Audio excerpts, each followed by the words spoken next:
Thank you, Mr. Chairman. First of all, Ms. Cook, thank you for your testimony. I'll tell you one thing. There's a gentleman named Marty William McMillan Jr. staring down today, pretty proud of his grandma. So I'm sure he is. You've been just incredible testimony, so thank you for that. You know, over the last several years, the U.S. has experienced one of the most alarming surges in violent crime in modern history.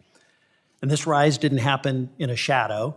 It happened in broad daylight, in cities and in communities across the country as policy shifted, accountability weakened, and public safety took a back seat.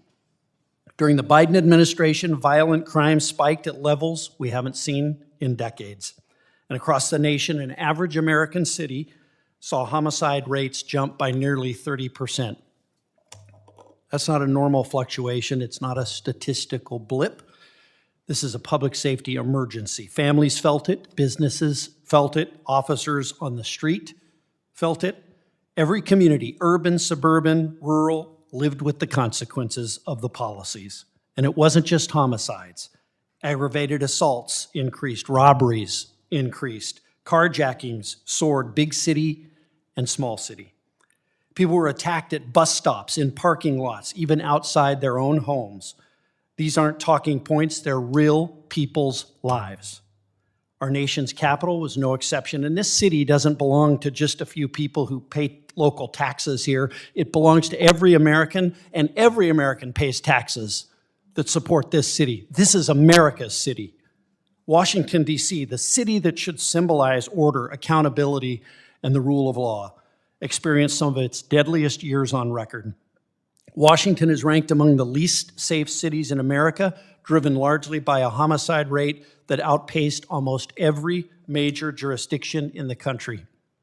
That should alarm every member of Congress, because this is a city where people live, where our staffs walk to work, and where millions of our constituents and millions of Americans visit every single year. And yet, despite these staggering numbers, DC leaders, under the approval of the Biden administration, chose to weaken accountability even further.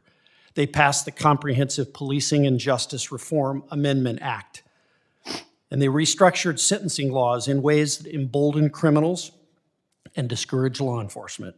What's even more disturbing is the lack of serious prosecution. Crimes that once resulted in actual real penalties are now pled down, they're dismissed, or they're simply ignored. Criminals know it, communities know it, and the message being sent is unmistakable. Crime pays, and accountability just doesn't matter anymore. And this mindset's spreading. Other states and cities have adopted similar soft on crime policies. My home state of Colorado is one of them. Families in Colorado have watched violent crime increase. They've watched car thefts explode. They've watched repeated offenders walk free because the laws are written to favor leniency over safety. And my colleagues and I sent a letter urging our governor to reverse some of these dangerous policies. But as of today, we're still waiting for decisive action, and it's unacceptable. It's why I'm proud to support the administration's executive order, making the District of Columbia safe and beautiful, and it's why we're, in this House, have taken real action, passing legislation to repeal harmful laws in D.C. that tie law enforcement's hands and allow violent criminals back on the streets. Our capital should set the example for America. It should be the safest, cleanest, most secure city in the United States. I have a question for Mr. Pemberton. Mr. Pemberton, based on your testimony, you've seen firsthand the consequences of DC's soft on crime policies. Do you think the American people deserve a capital city that's safe, secure, and welcoming?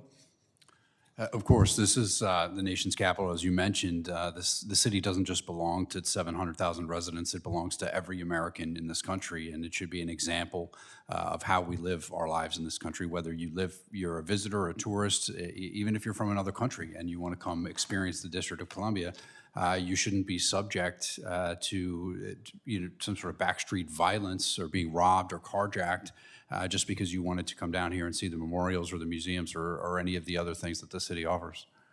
Thank you. We have a responsibility to do the right thing as members of Congress. Thank you, Mr. Pemberton. Thank you, Ms. Cook, for your testimony today. Mr. Chairman, thank you.